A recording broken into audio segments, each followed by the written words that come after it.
Porque, por exemplo, eu poderia ter dedicado minha fé mais ainda a Deus, criado um laço mais forte ainda com Deus, né? Conversado com ele, pedido pra ele me livrar daquilo ali. Só cogitando assim, de repente, ele poderia me apresentar o jiu-jitsu, entendeu? Na infância, naquela época. Ele poderia me apresentar a academia, eu poderia estar aqui tomando trembolona.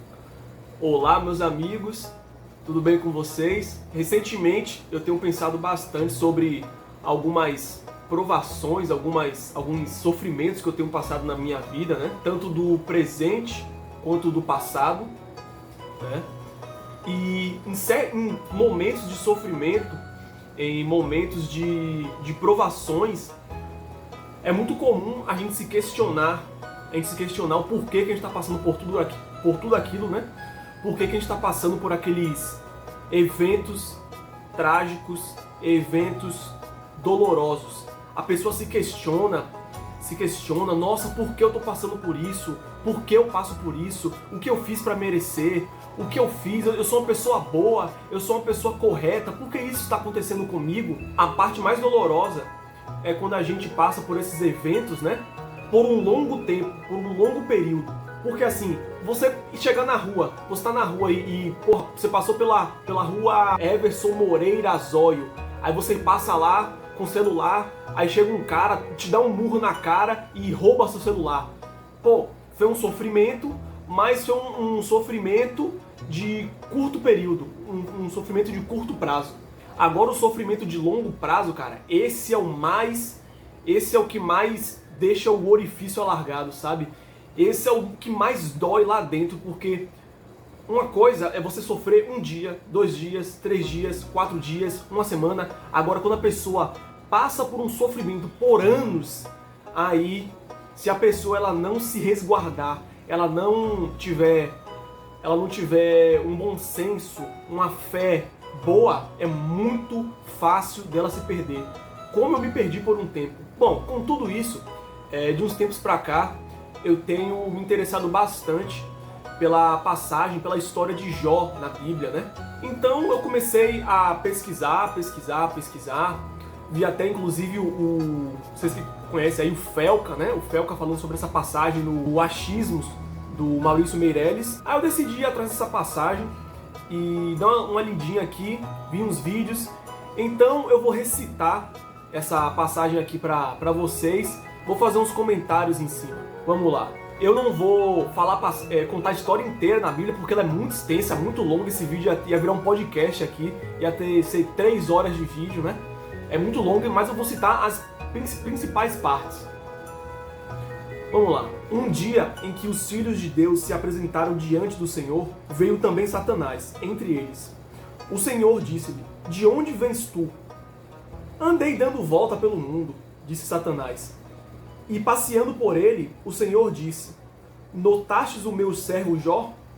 Não há ninguém igual a ele na terra, íntegro, reto, temente a Deus e afastado do mal." Eu achei bacana que Deus falou aqui, não falou tipo assim, temente a mim, ele falou em terceira pessoa, temente a Deus. Eu achei curioso isso aqui. Afastado do mal. Mas Satanás respondeu ao Senhor: "E a troco de nada que Jó teme a Deus? Não cercaste como de uma muralha a sua pessoa, a sua casa e todos os seus bens? Abençoas tudo quanto ele faz e seus rebanhos cobrem toda a região, mas estende a tua mão e toca em tudo que ele possui. Juro-te que te amaldiçoará na tua face." "Pois bem", respondeu o Senhor, "tudo que ele tem está em teu poder, mas não estendas a tua mão contra a sua pessoa." E Satanás saiu da presença do Senhor. Ora, um dia em que os filhos e filhas de Jó estavam à mesa e bebiam vinho em casa do seu irmão mais velho, o mensageiro veio dizer a Jó: "Os bois lavravam e as jumentas pastavam perto deles. De repente, apareceram os sabeus e levaram tudo, e passaram a espada os escravos. Só eu consegui escapar para te trazer a notícia." Estando ele ainda a falar, veio outro e disse: "O fogo de Deus caiu do céu, queimou e consumiu as ovelhas e os escravos. Só eu consegui escapar para te trazer a notícia." Ainda este falava. E eis que chegou outro e disse: "Os caldeus, divididos em 3 bandos, lançaram-se sobre os camelos e os levaram. Passaram o fio da espada os escravos. Só eu consegui escapar para te trazer a notícia." Ainda este estava falando. Nossa, Cara, muita tribulação aqui pro cara, hein, meu irmão?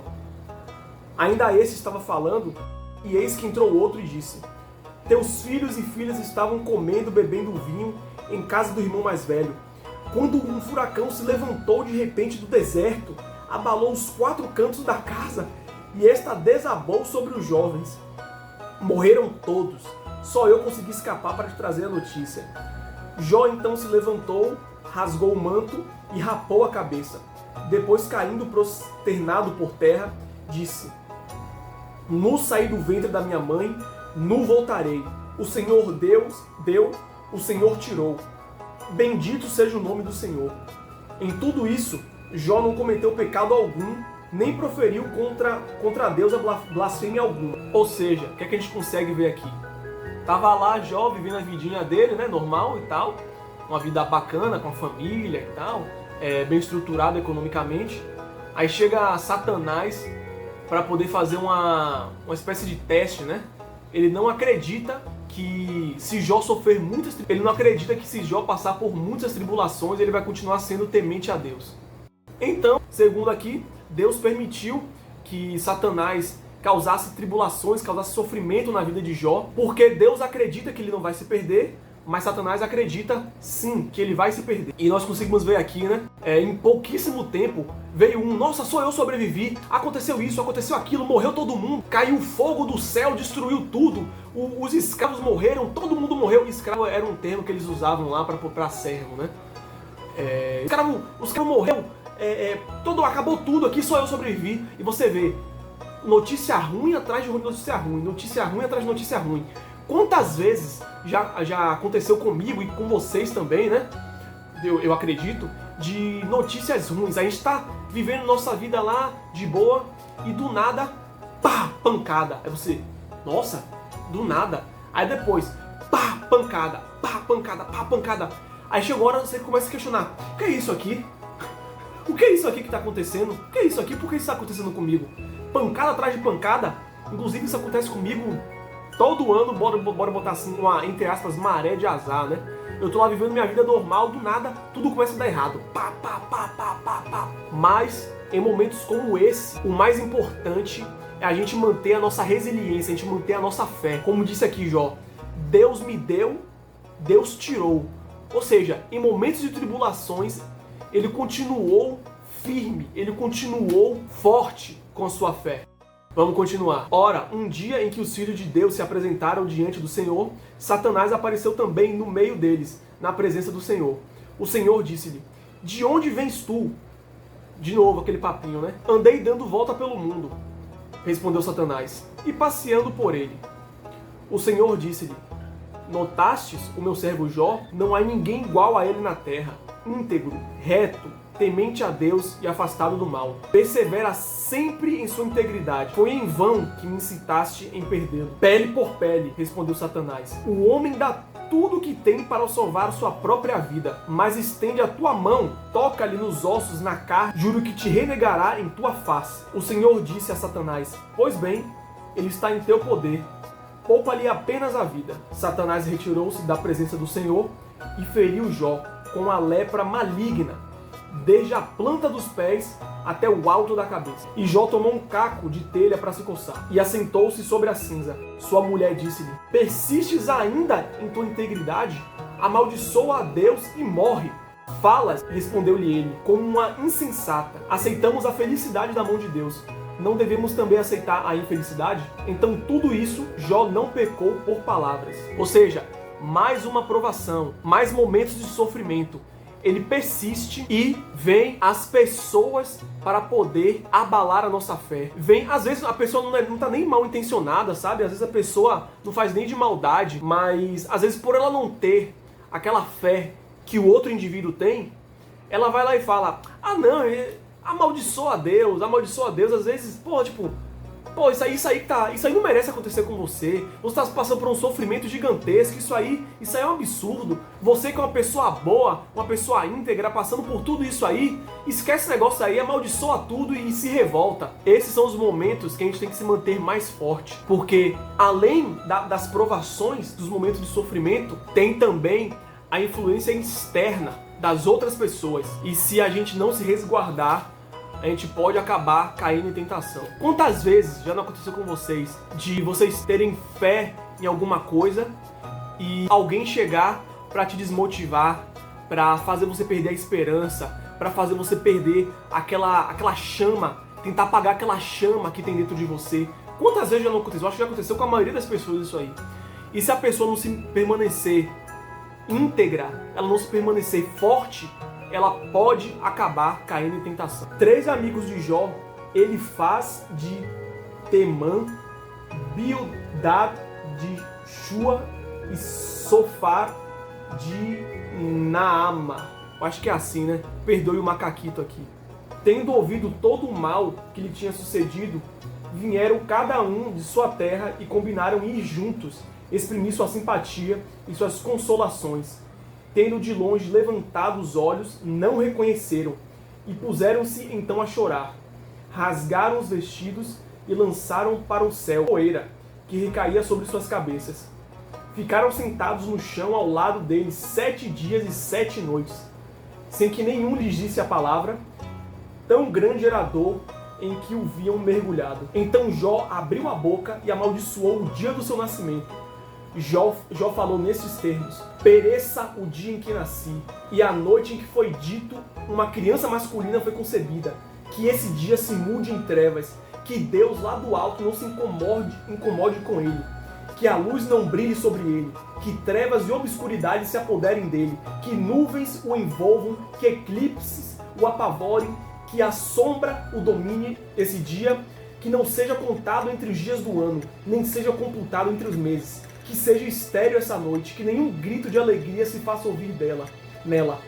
Amaldiçoe-na aqueles que amaldiçoaram os dias, aqueles que são hábeis para evocar Leviatã, que as estrelas de sua madrugada se obscureçam, e em vão espere a luz, e não veja abrirem-se as pálpebras da aurora, já que não fechou o ventre que me carregou, para me poupar a vista do mal. Porque não morri no seio materno, porque não pereci saindo de suas entranhas, porque 2 joelhos para me acolherem, porque 2 seios para me amamentarem, estaria agora deitado e em paz, dormiria e teria o repouso, com os reis, os árbitros da terra, que constroem para si mausoléus, com os príncipes que possuíam ouro e enchiam de dinheiro as suas asas.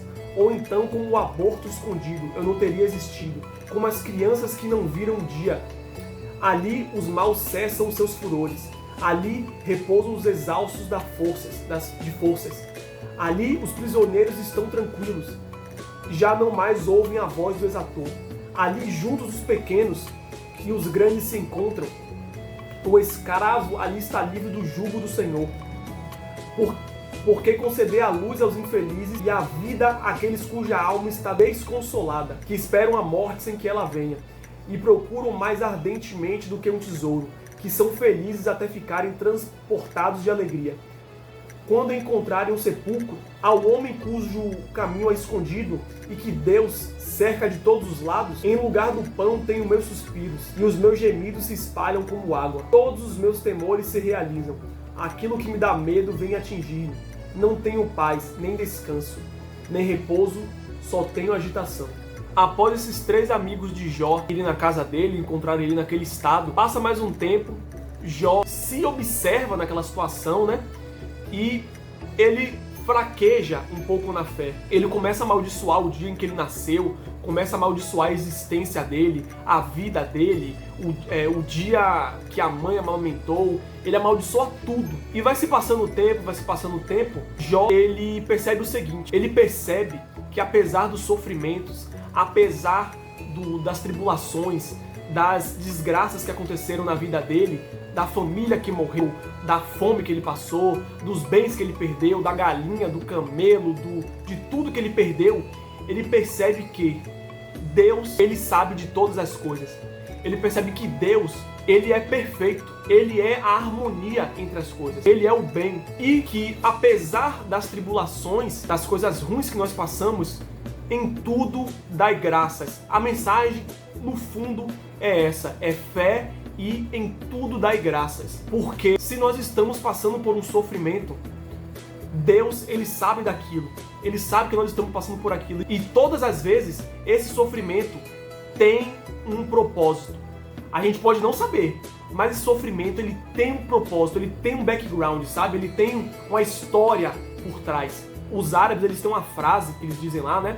Eles falam que não há nenhuma folha que cai de uma árvore sem a permissão de Deus. Portanto, em tudo dai graças. Em tudo temos que dar graças. Porque nós somos só humanos, cara. Nós somos só primatas, entendeu? A gente é só um macaquito, né? Um macaquito que joga jogo do tigrinho. A gente é só um macaquito que muitas vezes a gente não sabe nem o que a gente faz da nossa própria vida. Quantas pessoas tem aí, quantos jovens tem aí que não sabem o que vão fazer da vida, não sabem o que é que vão fazer, se vão fazer faculdade, se vão fazer curso, enfim. A gente não sabe de nada. No fundo, a gente não sabe de nada. Ou seja, aquela frase daquele filósofo, acho que foi Aristóteles, ou Platão, ou Sócrates, foi um dos três, que ele falou assim: só sei que nada sei. Essa frase é real, só sei que nada sei. A gente não sabe de nada, cara. A gente não sabe como que é após a morte, a gente não sabe o que, é que vai acontecer amanhã, a gente não sabe o que, é que vai acontecer daqui a 10 segundos, a gente não sabe, cara. Logo, muito sofrimento, quando nós temos muitos sofrimentos, a melhor coisa que nós podemos fazer é manter a fé, pois só a fé consegue nos iluminar, só a fé consegue nos purificar. Por exemplo, eu não tive adolescência, sofri bullying a minha infância, a maior parte da minha infância eu sofri bullying. Todo mundo me tirava como otário, me tirava como besta, eu confiava em todo mundo, achava que todo mundo era amigo, todo mundo me batia. Na adolescência, eu não tive adolescência, eu passei minha adolescência inteira viciado em... né? Conseguiram entender?